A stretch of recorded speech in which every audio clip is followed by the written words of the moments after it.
top. Display name. Display name?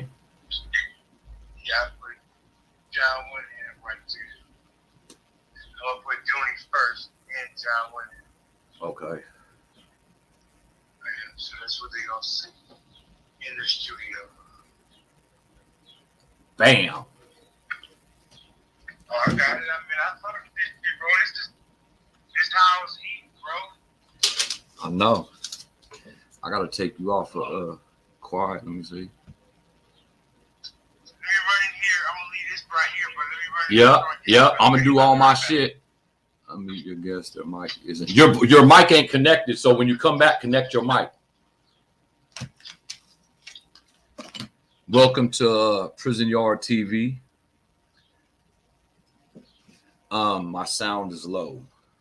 I just got a notification. My sound is very low. So what we're gonna do? Can you hear me now? Can you hear me now?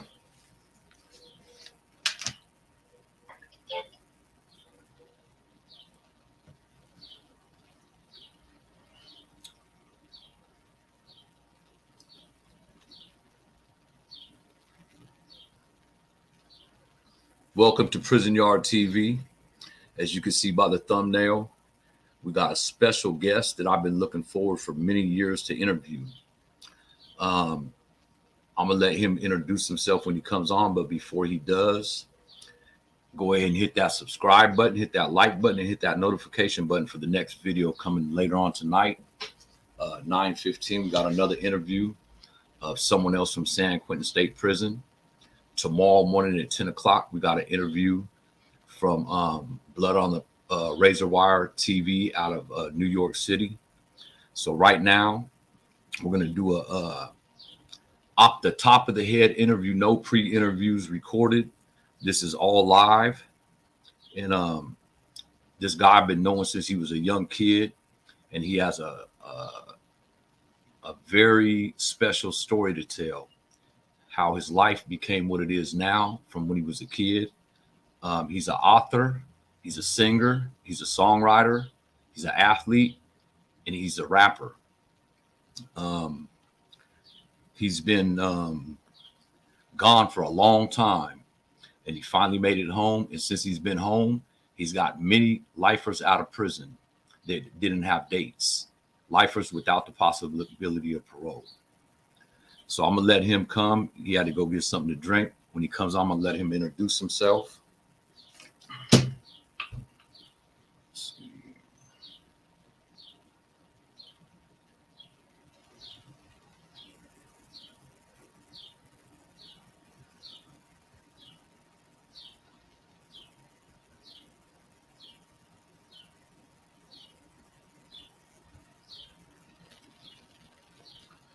The Cash App at the bottom. Everything that comes in today during this interview is going straight to him. He has a nonprofit organization, and I'll let him tell you about his nonprofit. I hear him coming in right now. He's going to have to turn his mic on. Your mic is off, bro. You hear me? Your mic is off, Doom. You got to turn. No, your mic is on my end. My mic is off. Yeah, kid, you gotta cut it on, bro.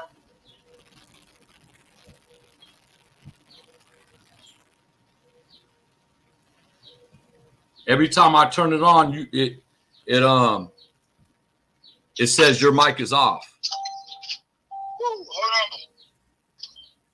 You look hot out here in the Sacramento summertime, shining on your dome.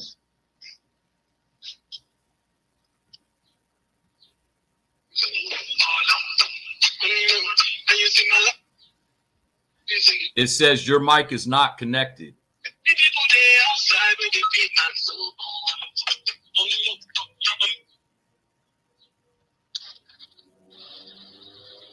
Yeah, let's see what happens. You went off screen. I got you. All right.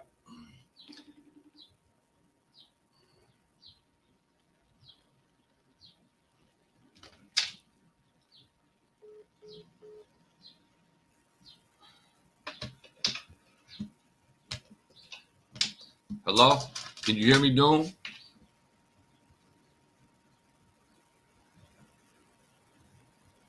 Wait till I get to his house, bro. This car keeps snatching it, bro. No, I got you. You're on now. You're live. You're live. Your mic's on. Everyone can hear you. I have a special guest, like I told you guys earlier. I'm going to let him introduce himself. But first, like I said, there's a Cash App at the bottom. Anything that comes in today is going to his nonprofit organization. I'm going to let him tell you about it. First of all, I want to introduce Dunie, Jonathan Windham. I want you to tell the viewers where you're from, how long you did in prison, and what it took for you to change your life around, and how did you go about that? First of all, hello. Pleasure to meet you, kings and queens. My name is John Winham. I did 30 years in prison for aiding and abetting.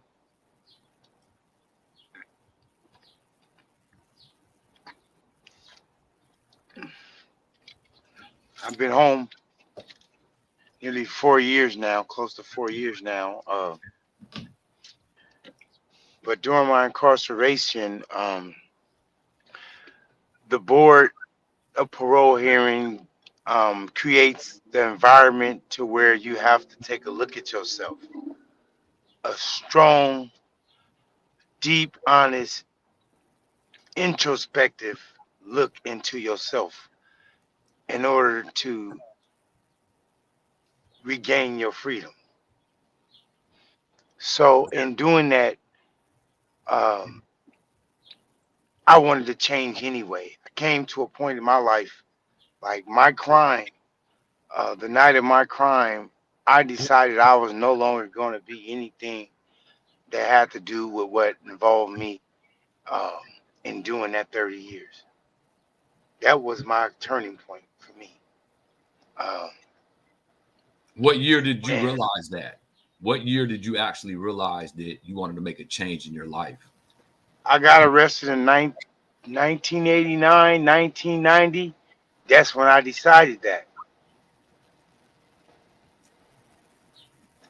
I see it. I didn't know you decided that many years ago. So Yes, sir. you've been working on self for 30 plus years. I've been working on self all my life. Ooh.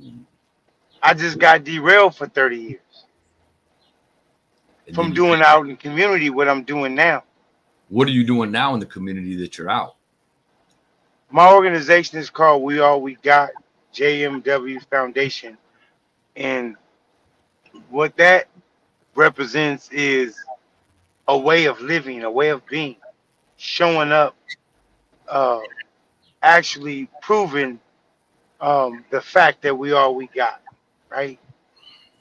Um, and so we mentor youth.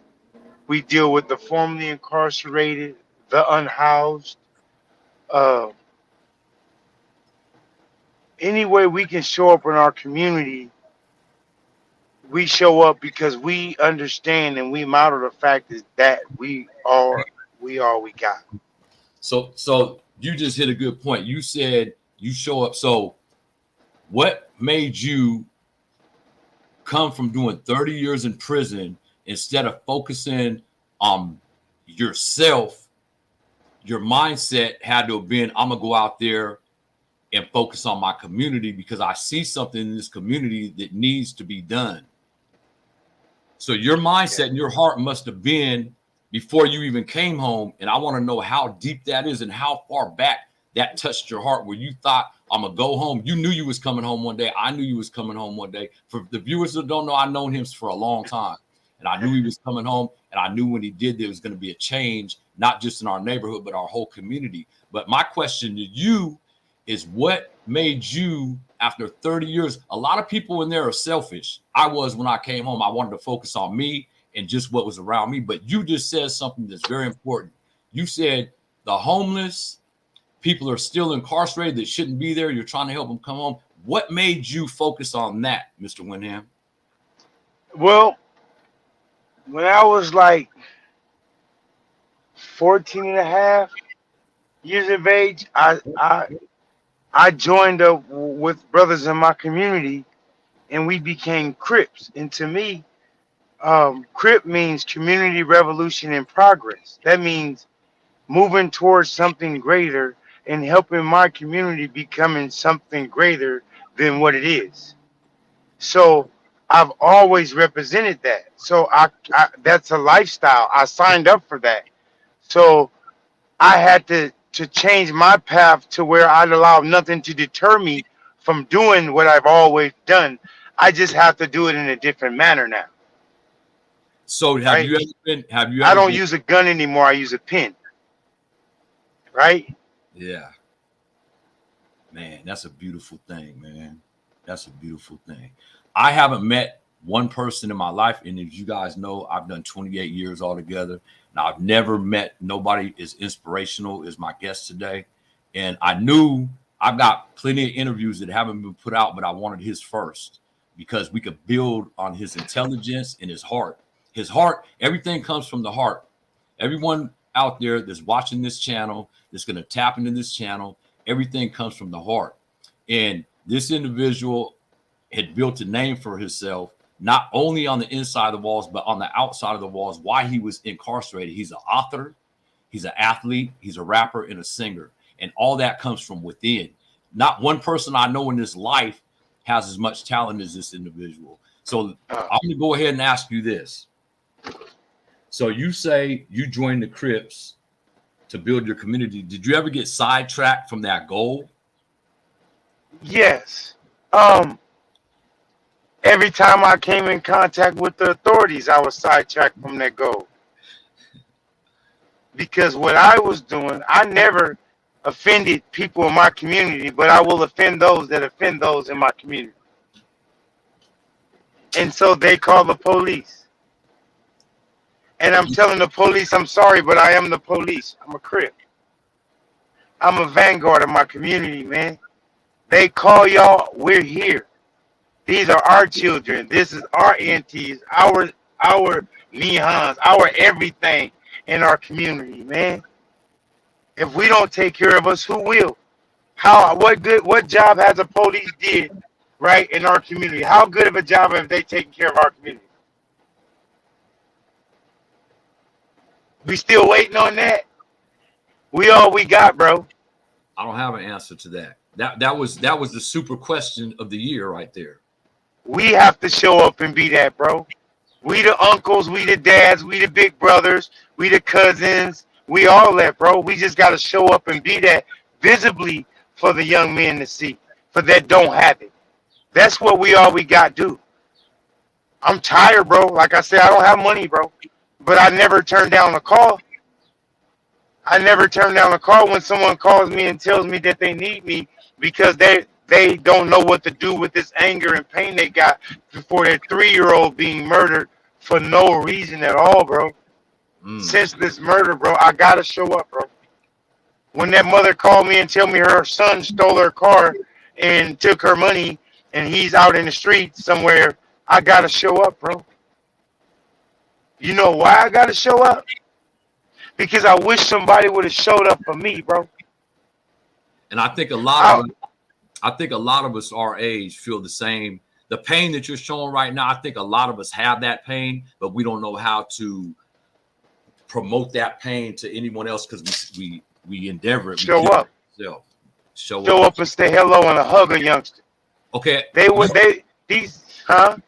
So you just hit on something that just touched my heart right now. So so the incident that happened in downtown Sacramento over a month ago, we know some of the individuals that were involved in that.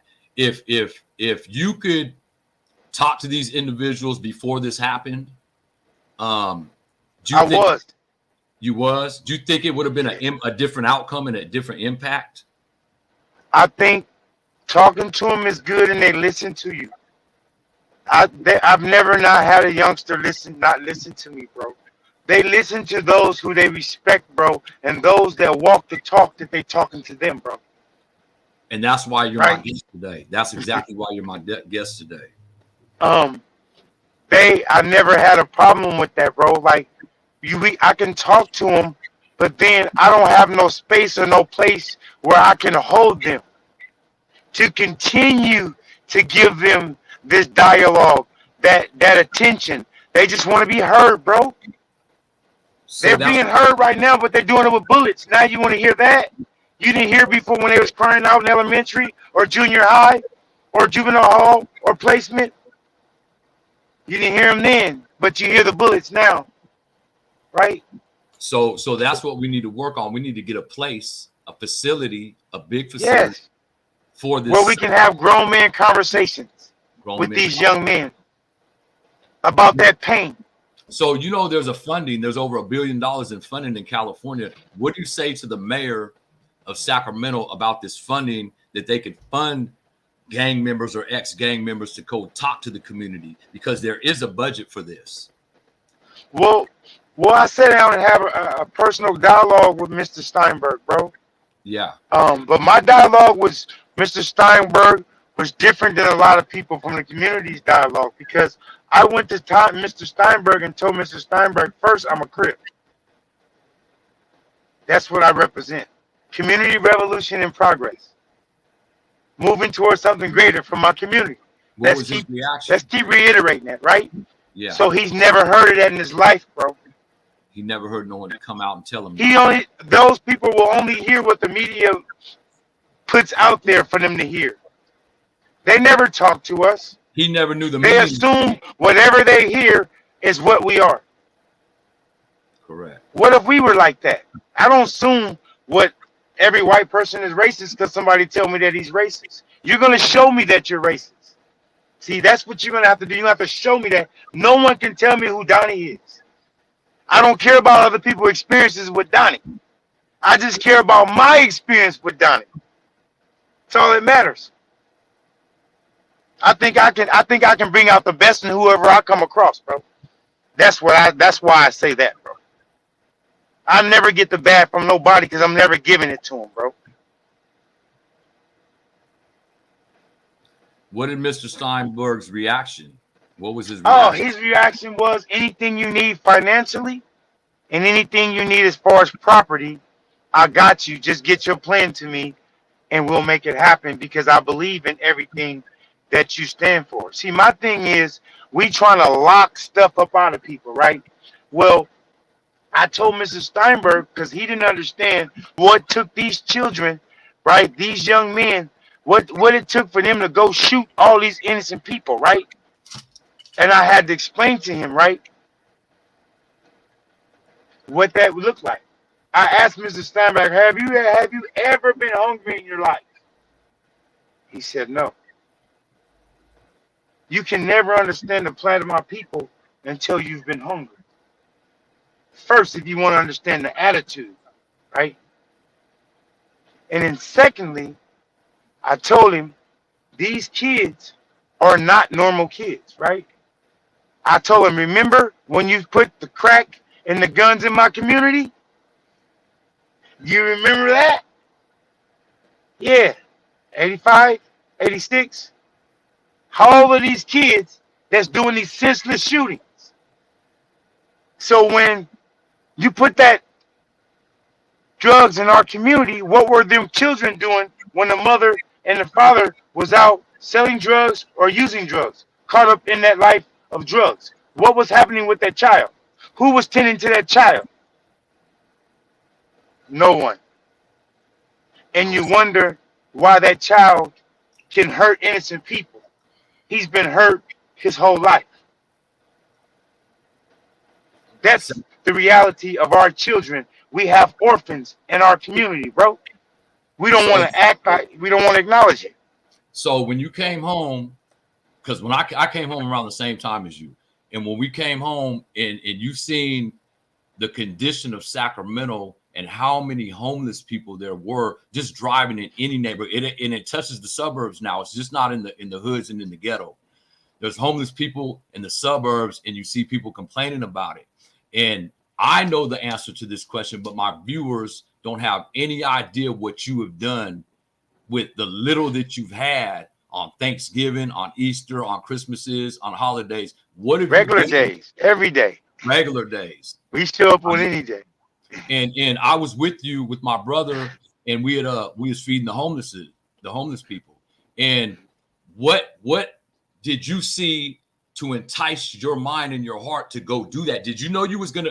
My question is, did you know when you came home you was gonna do that, or when you came home and you seen how Sacramento was and how many homeless mothers were out there with these children, and that ultimately leads to these children joining gangs when their mothers are homeless and they join gangs because they need love and they're looking for something, like me and you did when we was young. But in order to cut that now, what did you see, or did you have a plan before you came home to attack homelessness? Because I think that's where the root is in our city right now. Well, I know this. There's countries that don't have homelessness, bro. Mm-hmm. Period. So that means something can be done. But yet nothing's being done. And them are our people out there. They're not, and please, what we trying to do now is like convict. I don't say convict, inmate, or ex-con. I say currently incarcerated loved ones or formerly incarcerated citizens or loved ones. And see, because we get caught up with these words, and those words that they use, like homeless, convict, nigger. These things displace us and put us in the category like we're no good. So we say the unhoused, because America, United States is their home. So they shouldn't be homeless. This is their home. They're unhoused, right? So that's my people that don't have a house. Because remember, that same person that's unhoused is somebody's family. What would you want if someone seen your family? I can't do nothing, bro. I know my family's out there. My father was homeless, bro. And I watched people take care of him, bro. Some people are out there by force, some by choice, bro. But either or, they need and should be treated humanely with dignity, bro, because they are people. Our people. And there again, if I don't, I can't model what my organization represents, and that is we all we got. So I can't say no. Whatever I see, or whatever whoever work with my organization, you see something and you're not doing nothing, you're not a part of we all we got, because you're not modeling that, bro. It's a lifestyle, it's a way of being, bro. I want it to become hip. Because once we realize that we all we got and we function off that right there, bro, it won't be no big businesses or none of that, bro. We'll wipe all that out, bro. The name of your organization. So earlier today, I had a brief conversation with you, and then I went on your Facebook and your Instagram, and just them words. If I would have heard the words "we all we got" from anybody else, they would have flew over my head. But I know your mentality and I know your heart because I know you. But when I read that, and then I utilized where you came up with that, it was like, this really means something. This organization means something, and it's going to be a game changer, not probably only from Sacramento, but for Northern California. And I feel it. I feel something big coming right now from you, from us, not just from you, but from us, because you got more support than you realize, I think, right now. And you're on this platform for a reason. And we haven't spoken in a while, but my wife asked me, she was like, "You haven't talked to Dunie?" And I'm like, damn. And I know you've reached out, but something else told me today, I keep putting it off. I had to call you. And we didn't know we was going to do this interview. We didn't know that. But I want you to know from me, and this ain't for YouTube world, but from me, I love you. I respect you. And I'm very proud of the man you became. From the first time I ever met this guy was in juvenile hall. We won't get into specifics, but he was up front with another friend of mine, and they was so bad in juvenile hall, they wouldn't put him in the rest of the population. I used to kick his door and turn his TV off. We was little kids, but I'm a little bit older than him. But from the way I met him until now, I would have never thought this was the kid that I knew in juvenile hall. What was you, 14? 15. But that's I was 14, but that's what happens in our community. We don't everything is the problem with everything out here, like with the problem with the police department in our community, the problem with the state and the government in Sacramento. our community, the problem with Sacramento. us and ourselves in our community is no one's communicating, bro. With each other. No one's communicating. Everyone's doing a bunch of damn assuming, finger pointing, and all that shit. And everybody's got opinions, but no one want to come to the table and say, "Officer, let me talk to you for a minute about that, bro. I feel what you did was wrong, and I feel I should be able to have this conversation with you because I pay your taxes, bro. You take that money out, so I should have a say in what you do in my community because I'm paying your salary, bro." Conversation, bro. That's a good topic. Right? Yes, that's a very good How topic. can we how can we not be involved in a process that we're paying into every month? How we don't have no say of how they police it, but we paying them to police our community? That's asinine. You would know you would not go buy a car and leave it on the lot and then go pay monthly payments on it, And pay not the maintenance on it, and not drive that car, bro. Why do we do that with the police department? Why do we do that with all the government systems here, bro? We paying into something we're not even letting our opinion matter, bro. That's where our power is. We're not even exercising our power, bro. All we got to do is show up do you in the think right places. do you think the reason for that is maybe because our community, and when I say our community, I'm talking about the community we grew up in. Do you think that maybe we might be not afraid of the police like physically, but we have been in so many situations, bad situations, that were scared to bring it to the table to them like that? Do you think that's Well, you're one person? I'm gonna say this right here. Mm-hmm. I'm gonna say this. The reason why I push up to police departments and push up on police about the shit they doing that's wrong that I see, is because you can't do shit to me. I ain't breaking no laws, motherfucker. Yeah, that's What you gonna do to me? That's I what can walk up in the police department and say whatever the hell I want. I'm a citizen. What you gonna do? See, I understand my power. See, we become powerless if we make them our enemy. If we take out wrong, they just a man doing a job that we can check because we paying them to do that job. But we want to stay away because we do wrong. I think we more of us need to do that because our kids right now, and I see it every day in Oak Park, everywhere in Sacramento. And I travel to Atlanta and Dallas, Texas, and it's worse out there. They Let took me tell you. Go ahead. Just think about it, Donnie. They're not shooting old people of color, bro.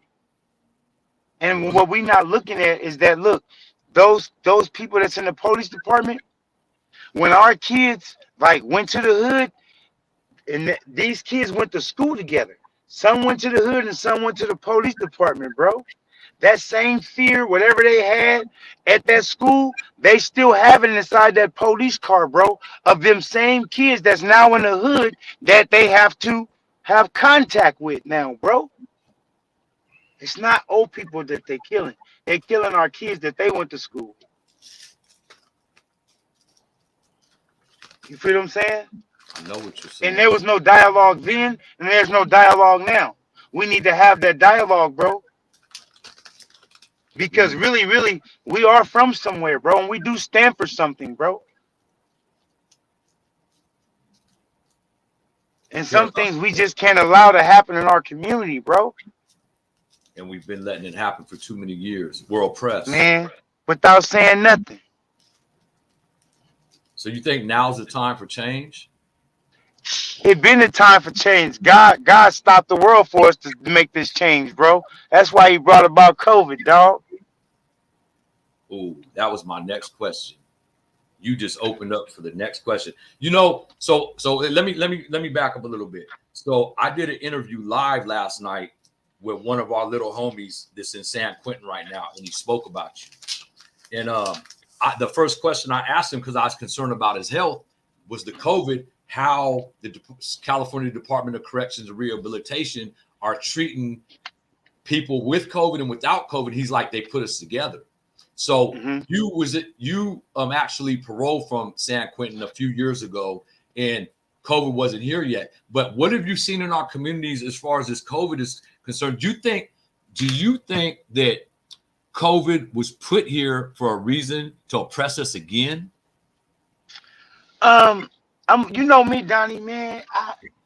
I I deal with what is instead of what that will be a what was. Okay, but The some fact of is the fact is that it's here now, right? Is what we gotta focus on, right? And our community is not being fully educated on how to to best take care of themselves, bro. And we don't trust the government in the beginning, rightfully so. We right back to where we've been throughout history, right?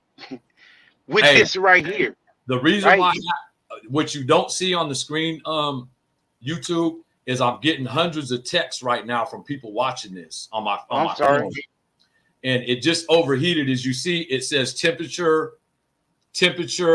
My phone overheated because I was getting so many texts about this interview, and somebody from Washington State, actually Tacoma, Washington, asked Dunie about the COVID. Does he think it was planted in America for a reason? He sounds like an intelligent brother.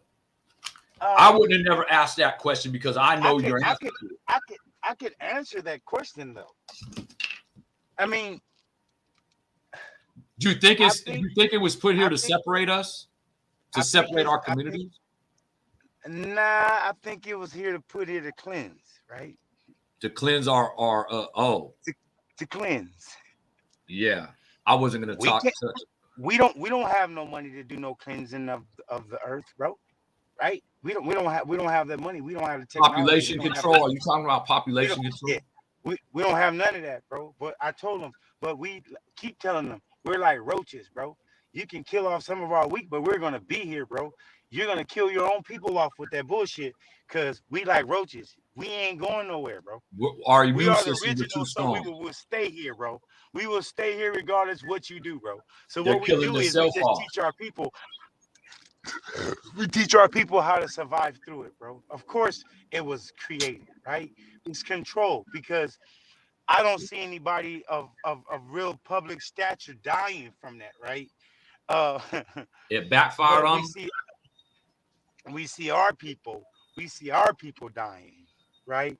Because we've been dying, and what they did was they killed off all of our people that wasn't healthy a lot in the first place. Because our people, again, uneducated. We don't go to the hospital. We go to the hospital once we found out we dying. We don't want to go find out that we may possibly have a cancer or have something, some preconceived condition of something, right? We're afraid of that, so we go find out we dying. So really, COVID wasn't killing us. COVID exacerbated whatever else condition that someone had, right? I didn't had it 3 or 4 times, bro. Like people laying out. I'm going to play basketball with it though, bro. I'm still out there building a house or building a trench with COVID, bro. Like, but everybody's not that healthy to be able to do that. But so I think it was a cleansing. I think it was a plot. It was a ploy, right? But we're God's children, bro. No matter what you do, bro, you cannot kill us, bro. We are God's children. We want to continue to exist, bro. I brought you on here for a specific reason.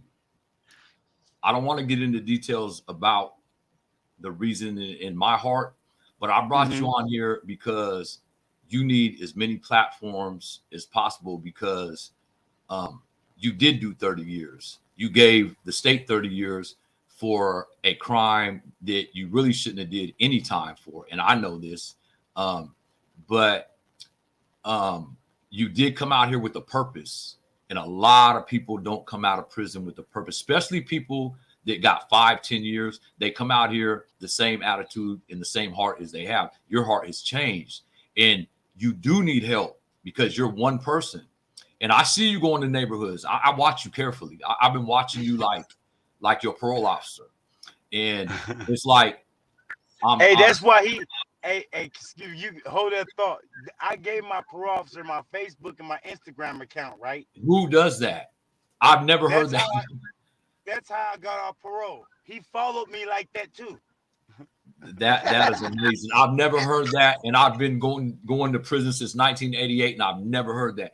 Anyways, my purpose for this interview is to give you blessings and to help you get your organization off the ground. I know you write books, I know you sing, I know you rap, and we got famous people from our neighborhood and our community that they talk the talk, but I see them not walking the walk. And what I wanted to do was give you this platform because my platform is connected to a lot of people's platform right now across the nation. Okay. And a lot of people have been tapping in, but I haven't accepted their platforms or their interviews. They want to interview me. But I thought, wait, how could I use this for you? Because you need help right now. You can't do this all by yourself. You're out there struggling every day. You're working hard. I watch you. You go to work every day and you got a family. You're raising a family right now. And I know that. And you don't even live in Sacramento, and he comes here often to come in our communities. So anything. Well, no. I'm in Frisco, Oakland, Modesto, Waterford, and Sacramento. Did you hear that? I counted 5 YouTubers, 5 communities, and he's doing it on his own dime. He's doing this out of his own time. Hey, watch this. This is a 2019. Can I reverse this camera? Yep. This is a 2019, right? Uh-huh. And this is just one car that I used. It's 129,996 miles, bro. I got a 2008 Mercedes. 2019. You got more miles on that than I got on my 2008 Mercedes, and that's crazy to me. That car is 3 years old.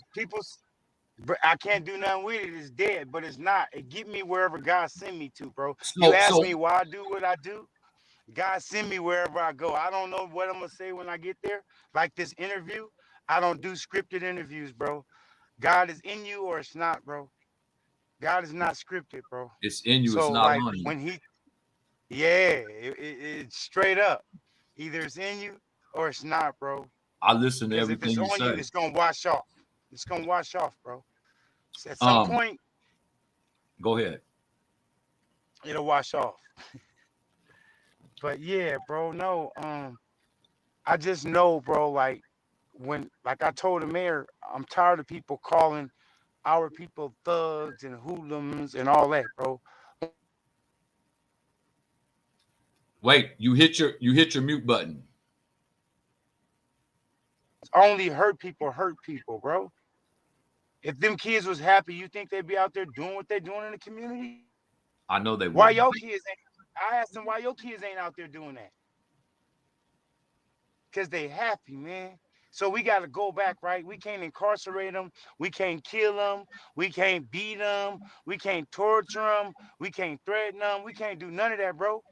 Because that's what they came up against, bro. That made them hard in the first place, bro. We got to give them something polar opposite, bro. To deal with that trauma, bro, we got to give them love, bro. We got to love that out of them, bro. That's why I'm not afraid of their kid, bro. Because I was them, bro. I was hurt too, bro. I was hurt too, bro. And at 52, bro, I still want love, bro. So I know they want it as kids, bro. That they just trying to do it with their systems, and their system is not gonna work. Only we can help our people out of it because we've been through it and we've experienced it. So therefore, we can help them out of something that we trudged the path through before them. That's the difference between those people that went to college and us that actually have lived experience. Hold that thought and don't go away. I got to change this battery. You wore this battery out. Hold that thought. It ain't my fault. It ain't my fault. Oh, my bad. I want you to sing one of your songs.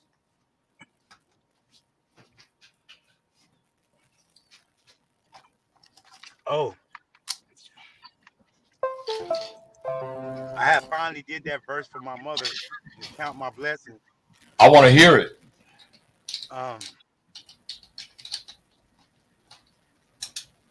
I think personally for me, at that point in my life, man, when I got locked up and my mother had came to visit me, you had asked me, and I had wrote a verse a long time ago, bro. just like dedicating like my making it through that to her because she was my God, um, Your under mother? God. Yeah, she was She my was. God under God. Yeah, I mean, just her just telling me like, uh, I need you to be strong. You know what I mean? Like that was everything to me. It's like you asked me that I have to be strong. Even to this day, it's like, man, mom, can I be weak now?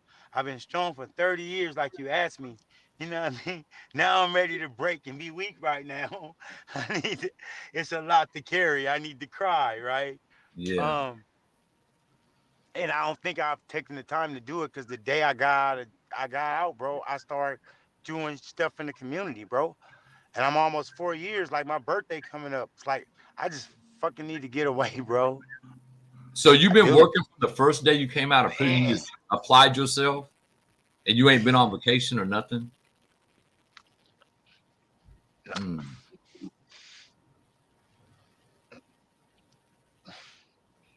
bro, this work got to be done, bro. Our world is so fucked up, bro. And it's like people don't even fucking care, bro. They don't even fucking care, bro. I watch people drive by Mercedes, bro. Benzes, Ferraris, bro, just driving by the unhoused, not even turning their head to even look over there to see, bro. I'm going to the racial discrimination meetings and stuff, bro. And you got people that's rich, right? Talking about what can I do? Like I really want to do something. Are you serious right now? Are you serious right now? What you spend for your car can feed hundreds in our community every month. What you spend for the maintenance on your car. When you go get it fixed, you know how many kids, how many people, how many unhoused people we can feed with that? You wondering why our kids in our community do what they do? Because they hungry. Bro, I had to look the governor in his eye and tell him, I mean the mayor, I had to look him in his eye and say, hey, bro, you ever know what it's like to be hungry? He said, no. I said, bro, if I'm hungry, I kill you and everything up in this motherfucker to eat, bro. It's about survival, bro, in my community, bro. No, you can't understand it because you ain't know what it's like to feel hunger pains, bro, and not know where your next meal gonna come from, man. If you don't know that, how in the hell can you help my community, man? All you can do is give us the resources to go help our people. And I don't even want to talk about the people that's going to get the resources and not actually doing nothing in my community because, again, I'm a crip. It don't matter who's wrong in our community, bro. We don't allow that to happen, bro. That's why I'm stepping up and trying to get the money because, like I told the mayor, I don't know what's been going on before I got here. You know, y'all have y'all secret meetings, but I need our meeting, every meeting after this one to be recorded because I want the community to be able to hear everything that me and you talk about in this community. You know why? Because I represent the community. I ain't lying to the community, so I want them to see. I want them to hold me accountable and to hold you accountable. No secret meetings, man. Y'all had enough of that. $12 million worth of that. Mm. And our people still getting murdered in the streets, bro. No more Mm. private community, no more private conversations, bro. Nah, we not doing that, dog. We gonna do something different. I want the community to hold me accountable because I'm a crip. My grandfather told me when I was young, shit rolls downhill. And what you Mm-hmm. just said right now is you had conversations with the mayor of Sacramento, and you're not going to get no higher up the hill than that in our community where we live. And I wish I I'm would have trying to been talk to there. Kamala, bro. Now, see, I so, want to talk. I want yeah, to talk to Kamala, bro. I want to talk to that queen, bro. We got something to talk about. I think we can get some stuff done, bro. that could be That's a my great goal. possibility. That's a great possibility. And like I said, my grandfather told me shit runs downhill. And you started with the mayor of Sacramento because that's our community. But man, I wish I would have known that. I wish I could have been there for that. I got a lot to You say. you can be Um, at the next. We got another advocate, Alex Hampton, that he talks to the mayor, he talks to the governor, and he did a lot of time in federal prison. He's from our neighborhood too. Game from 29th Street. He was a Damu, but he lived a couple doors down from my mother, and he did a What's lot his of name? time. Alex Hampton, Alexander Hampton. Look him up. And Okay. he's a bodybuilder like you. And he does is work. He's in the union, and he advocates for what we're doing right here on this platform. And this platform ain't for gangs. It's not gang promotion. It's to prevent gangs. It's to prevent recidivism. It's to prevent people from kids going to jail, juvenile hall, and prisons. And Community activism, man. We are not active in our community, but yet we complain about the shit that's going on in our community. What are you doing about it? now in 2022, there's platforms. You don't have to. What you're doing right now, getting out and doing the footwork by hand. You're going out. You're spending your dime on your gas. Gas is going to be $10 a gallon in 3 days. It seems like, and you're doing it on your dime, taking care of your wife, your kids, your dogs, and you're doing it on your dime. And I just can't sit here and let that happen. I just can't, because I love you and I know you. So that's why you're my guest on here. And I'm forwarding this to New York as soon as we get done with it. I already sent it to one platform, and hopefully we could get some funds in your pocket, in your nonprofit organization's pocket, actually, and some help for you, because you're out here as one man, and I see you, and I see who you talk to, and the people you go to. Some of them have the funding, and it's like you walking into a brick wall, and I see it, and you don't deserve that. You deserve way more, because what your heart is pointed at is helping everybody. It don't matter what gang you're from, Del Paso Heights, Valley High, Blood, Crip, Jama, Kumi. You're there to help. That's why it's hard for me. That's why it's hard for me, because what I stand on is righteousness and what's right, right? So even though I know you can get me to where I need to be, if you're not right, I can't deal with you. That's why it took 4 years for me to get to meet to the people that I needed to meet, bro, because I don't want to go with anybody, bro. I know what my credibility is, bro. I'll ride and die with my own credibility. I won't ride and die for every man's until you show me that you have that coming, bro. And a lot of organizations, bro, they really not about the kids, bro. So it we would have a problem. So Can I I just ask you waited. something? Can I ask you Huh? something? So a Mhm. couple months ago we spoke, and you was and this is very unordinary for my viewers. From For anybody to do as much time as me and him done, and to get clearance to go back into an institution. I've tried it and they wouldn't clear me. You have to have an impeccable track record in any institution, and they have to know that you're there for the right reasons. California Department of Corrections are not playing with ex inmates going back in. And can you touch on that? How you got clearance and went back in, and what happened, and why you're not doing that? I'm not Well, asking you to say nothing you don't want to say. I just want to. like I'm I'm a community activist, bro. Everything I have and everything in me is community business, except what happens with me and my wife in the bedroom, dog. Everything. If I don't spill it, who in the fuck gonna spill it, bro? So you got clearance to go Right? back in California Oh, Department of Corrections. we here to spill it, bro. Let's do it. So no, um, I'm also trying to get other brothers to go back in because, like I said, bro, for us to go back inside that them prison walls, right? Um, it's liberating for our people because first of all, no one in their wildest imagination could imagine me walking back in on that yard that we was on together without having no handcuffs on, right? So just for the fact that where I came from and the fact that all of us formerly incarcerated, when we go back in there, we represent hope. We represent something that everybody inside is yearning for. They're yearning to go home. No officer and no free people can come and give that to the brothers inside, bro. They wasn't there. Only the formerly incarcerated can come to give those hope, because now they see that freedom is possible through us, bro. And so I have those conversations with those inside, and they see how it's like it's a trip when I go. I went on New Force Major, bro. It's like I was Michael Jackson, bro. And I You was- forgot, like, I just do what I do. I didn't know I know people watch me. I know you've been watching me for 20 years, bro. Play every fucking sport on the yard and watch me do every performance. It's like I have to go back, bro.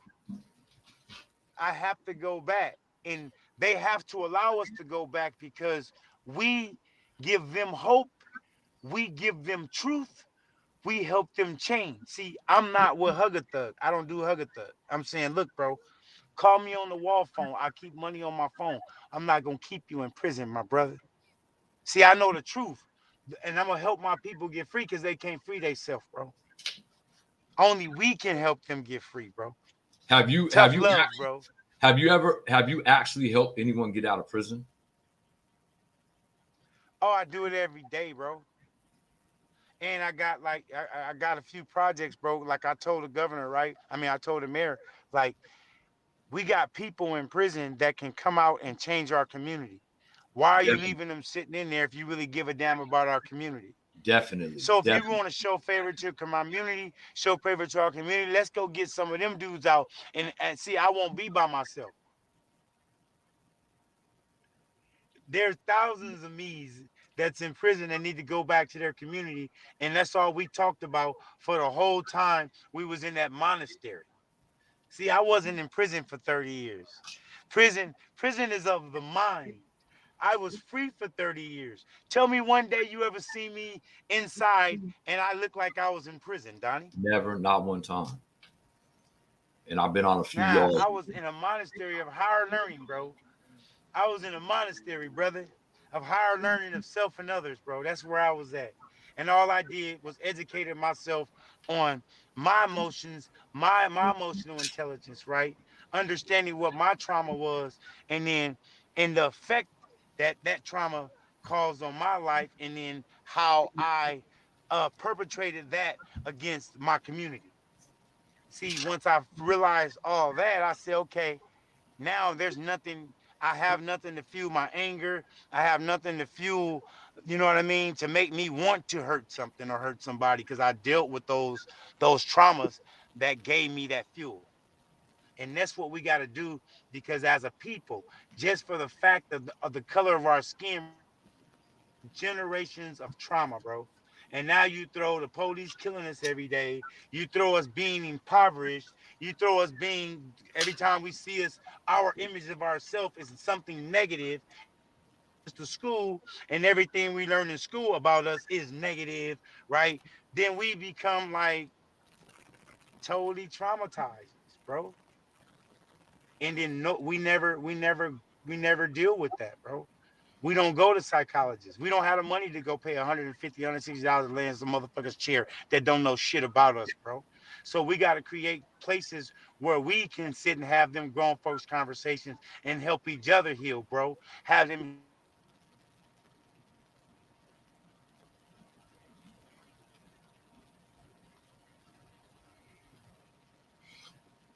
bro. Um, I don't know if Mr. Winham's phone went dead. He is in his car right now.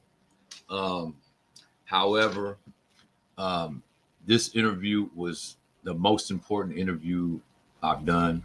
Um, like I said, I've been knowing Mr. Winham since he was a kid. Um, what we didn't touch on yet was he went to YA at a very young age for a crime, and actually college in Sacramento had let him out a little bit early because he was that good in sports. And then he caught an adult case with a life sentence. So he wasn't out that long, and he went and did a life sentence, and he's out now. I don't want to touch on that too much. I just want to give you a little history. But he is our changers for our community. And it ain't just Sacramento, it's everywhere around us.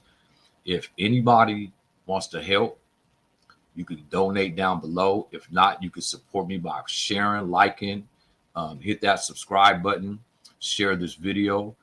He's not coming back. Oh, he's back in. Let me get him back in. There you go. I was just I figured your phone went dead. Man, you Did know your ain't phone no go way dead? to the people, bro. I'm gonna do what I gotta do to come back to the people. Yeah. Did it It die? dropped. Yeah, I thought Yeah. I explained to him. So You listen. should you tell them people he coming back. No, I knew you was coming back, but I touched a little bit on your juvenile, how since you was a juvenile, you went to CYA, and we was actually there together. You was next door to me. I was at DeWitt Nelson, and you was next door, and I knew that you and Sibo was next door, and you came home for a brief. I don't remember how long you came home, but I remember hearing a story about you was so good either in wrestling or baseball that you had colleges ready to give you scholarships to do sports, and that's when you caught an adult case. Is that a true rumor I heard, or is that you know they've been watching me since Oak Ridge, bro, since I was like 8 years old, bro. I have footage of me playing when I was a kid, bro, when they first had the little videos. Remember, I was at Oak Ridge, playing at Oak Ridge, and Christian Brothers was right there. So that high school always been watching me play every sport all year round, bro, until they wound up paying for me to go to their school. You know what I did mean? you get out of CYA So California? I was already connected. Did you get out of California Youth Authority early? Yeah, I got out because scouts helped me get out, and my coaches.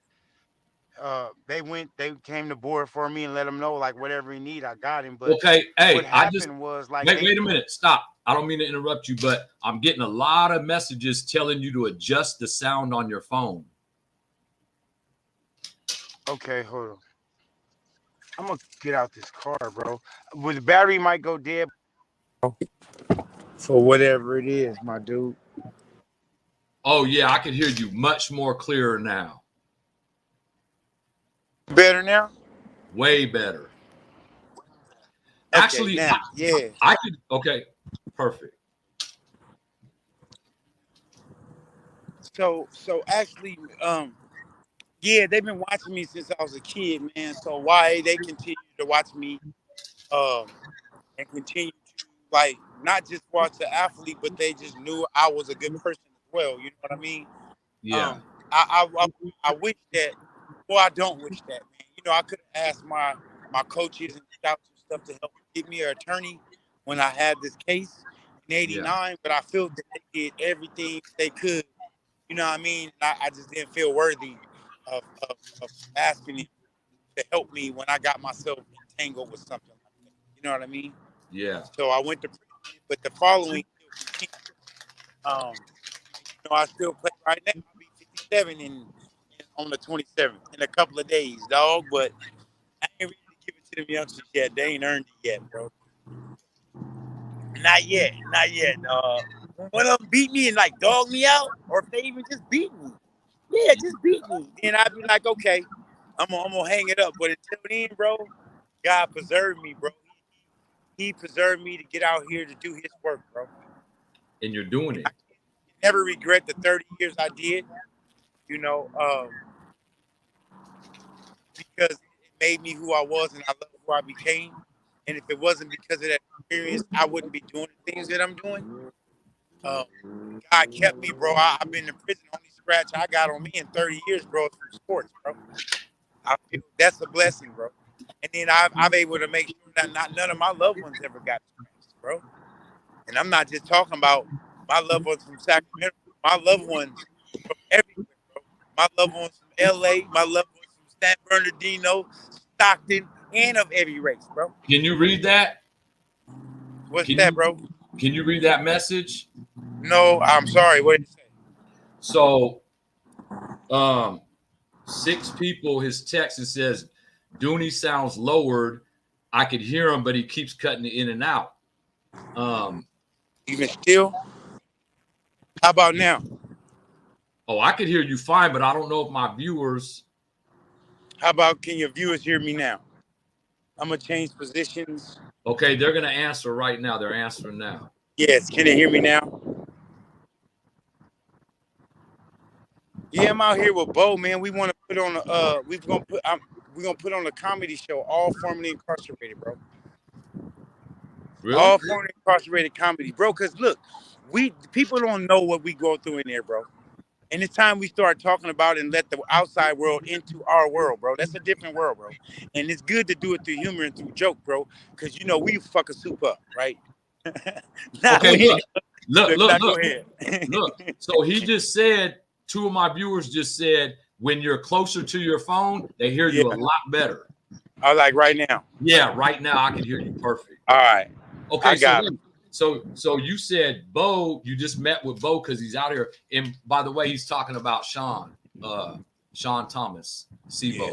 So you met with him today, and what happened? What are you guys putting together? We want to put together a show with all formerly incarcerated comedians. We got some funny people in prison. Man, we got some funny people, bro. We got some naturally. I think I'm gonna tap into my comedian side one time. Hey, that to be honest, that's the only side I've never seen your comedian side. I've seen your serious side on 4 occasions, and I'm not gonna name the 4 occasions, but I've seen your serious side, but I've never seen your comedian side. That would be something. I know you could do it because everything you put your mind to, you don't even got to write your comedy. Hey, bro, like every day, bro, like I swear, like my jaws hurt, bro, because I'm happy, like from the inside. I don't have a lot of money, but I have what I need, bro. I'm rich, bro, like in spirit and soul, and it's choice, bro. I understand like happiness is a choice. So my jaws hurt, like, cause I be in traffic. Smiling. In the middle of the Bay Area traffic, bro, and people be looking at me like, what the hell's the matter? I'm looking at them like, what the hell's the matter with y'all? Like, we're stuck in traffic. Bro, don't you know I've been waiting 30 years to fucking be stuck in traffic? Don't you know? Right? Like, you mad because you in traffic, bro? Do you know what people will do right now to be in traffic, bro? That is a comedy in itself. That's your comedy. That's your opening comedy. No, this is fact, though. Like, I love the traffic. I roll all my windows down, cut the music on, and I just sing, bro. Right? Everybody around me that be on around the freeway, it's infectious because everybody roll their windows down to get to singing with me. I'm saying, why be mad, bro? It's a choice. Wait a minute. You feel about whatever. Wait. You sing in the car for free? On the freeway. For free?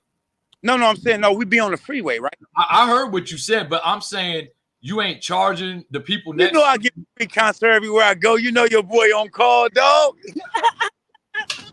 So, hey man, I sing because it make people feel good. It's a way for me to like talking without you talking back to me, and I can touch your soul and I can touch your spirit without even saying anything, bro. It's like God's gift, bro. Like I can't. If it wasn't for music, I couldn't have did 30 years. Dog. I know that. But my viewers are asking for a song, and I know it's 110 degrees out there right now, and I don't want to ask it, but 2 viewers said, is that Dunie that used to be at such and such place that sang on stage? And I don't know because I wasn't there. But who are the people? Let me see. Adam Linkwit. Do you know what Adam Linkwit? Adam? Richmond, California. Could it be you? Shakespeare, you know, I'm a Shakespeare. Got a lot of documentaries and. Oh yeah. I seen them. But singing, so to me, the first time I heard you singing, we was at Old Folsom, and it was 130 degrees on the yard, and I heard about you singing, and I knew you could rap already, Cool Mo D style. But when I heard you sing, it at them times when I was at Old Folsom with you, it wasn't a good place to be. We had a lot of inside problems there, but when you sang, like place, what? I made it a good place. I made it a good place for my dude. You did. I got there and it was like I wasn't in prison no more, and it was like, damn, yeah, you did that. You did that wherever you went. I say I love mine, bro. Nobody got touched on my watch, bro. And it's funny because the authentic, the way you're authentic, just how you was in prison, minus the violence sometimes that we had to bring upon people. But you changed because you use your mind and your mouthpiece now to subside violence. But I've seen you at a point when your back was against the wall and it was called for. Well, sometimes like you have to use universal language. I believe in this diplomacy once, twice, three times, but fourth time I'm too tired. I just can't do it anymore because you're impeding progress at this point. You know what I mean? I just believe in diplomacy as much as I can to back me in the corner, and I'm going to defend myself only because I know I'm right. I don't have a problem walking away, bro. Like, I gotta ask you something. Good to do it. I have to ask you something. Yes. And this question, I only ask to people that are worthy of this question. And the question is, right now you're 52 or 51? I'm 51. I'll be 52 on the 27th this month. What would you tell 12-year-old Jonathan at the age of 52? Man, it's okay. It's all right. Let it go. Forgive, and I got you. Forgive. Yeah, I have to tell that child, because remember, inside every adult, there's a child, and 9 times out of 10, that child is navigating that adult's plane. So everything that you learned and all those values, principles, and traumas was gathering you as a child, and those same things is continued trauma in your life as an adult. So I had to go back off. That's why I rattled it off so quick, because I always talk to that child, because I have to put his little dash down, because sometimes he get managed, right? He want to act out or based on something that was in the past, and I'm saying I'm not gonna let you navigate my plane, child. I have to let him not navigate my plane, because we got adults like that near 8.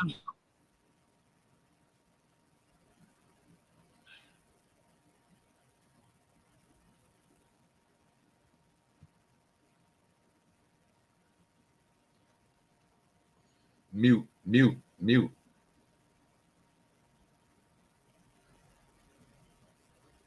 You got to hit your mute button. Your mute button. Your mute button. Hello? Yeah, you're good. No, I was saying my wife is trying to contact me. She pulled up to Lady in house. So I have to let her know that. It was my pleasure. I'm gonna hit you in a little while. Viewers, as you heard, you got a nonprofit organization. I want you to give them your Facebook, your Instagram, your nonprofit name, so you can be contacted easily. Oh, they can go look up We Got jmwfoundation.org, and they also can look up Facebook, the Dunie, Dunie JWW, and then also my Instagram is John Wyndham Dunie DUNIE Viewers, JWW as well. I suggest everyone looks up his Instagram page and his nonprofit. He's what he says right now. He walks that walk. Any funding that comes in this afternoon straight to his nonprofit, and I'll contact you later on. It's a pleasure. I love you, bro. I love you too. Don't trip. You don't get to get away from my birthday. Oh, you don't. Yeah, I see you this birthday, motherfucker. I'm kidnapping your ass this birthday, boy. Yeah. When is it? We just go skip rocks on. I don't care if we just go skip rocks on the water, dog. When is it? On the 27th this month. Oh yeah, that's a few days. That shit. When is that? 2 days? Wait. Yeah, man. You know I'll be 21. Don't be playing.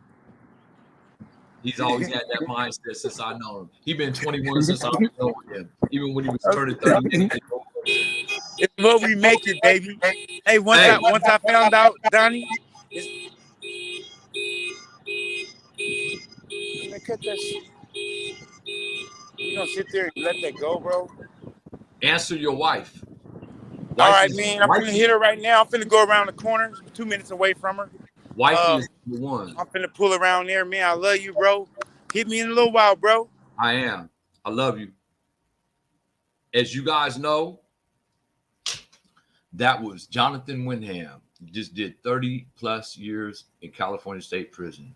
And I can't stress how proud I am of this man. He has changed tremendously. And I'm here to help him. I'm going to give him everything I can to support him and his cause because I know it's authentic. As you guys heard, he's already been to the mayor's office. He's walked in Sacramento Sheriff's Department, Sacramento Police Department, Stockton Police Department, and he needs help. He needs help by bringing the community the attention to this homelessness, to this gang violence out here. And that's what we're here to do. We're here to stop this gang violence. That shit that happened in downtown Sacramento a couple months ago, we're very close to the individuals that were involved. And he had talked to them before that happened. Now they're in jail, and I don't know what led up to it, but he is out here doing his part, his work, and he's doing it on his own dime. I'm going to do a part 2 with him. Maybe I could get a song or something out of him. The man could sing. When I say he could blow, he could blow. He could rap, but his passion is saving our community. And right now, that's my passion. I gang banged all my life, and I don't want that for my sons. I don't want that for my grandkids. I don't want that for nobody in our community. It's a path that I wish I never took. I look back at my life, and I wasted over 40 years of my life. That's how I feel. I wasted 40 years of my life, and it's time for change in our community. So if you guys are any kind of, if you want to help, tap into his Instagram, tap into his Facebook, look up his nonprofit, and do what you can. But if you haven't subscribed, liked, and shared this broadcast, go ahead and do it now. Stay blessed. Tell the ones you love them. And I'll see you guys tomorrow.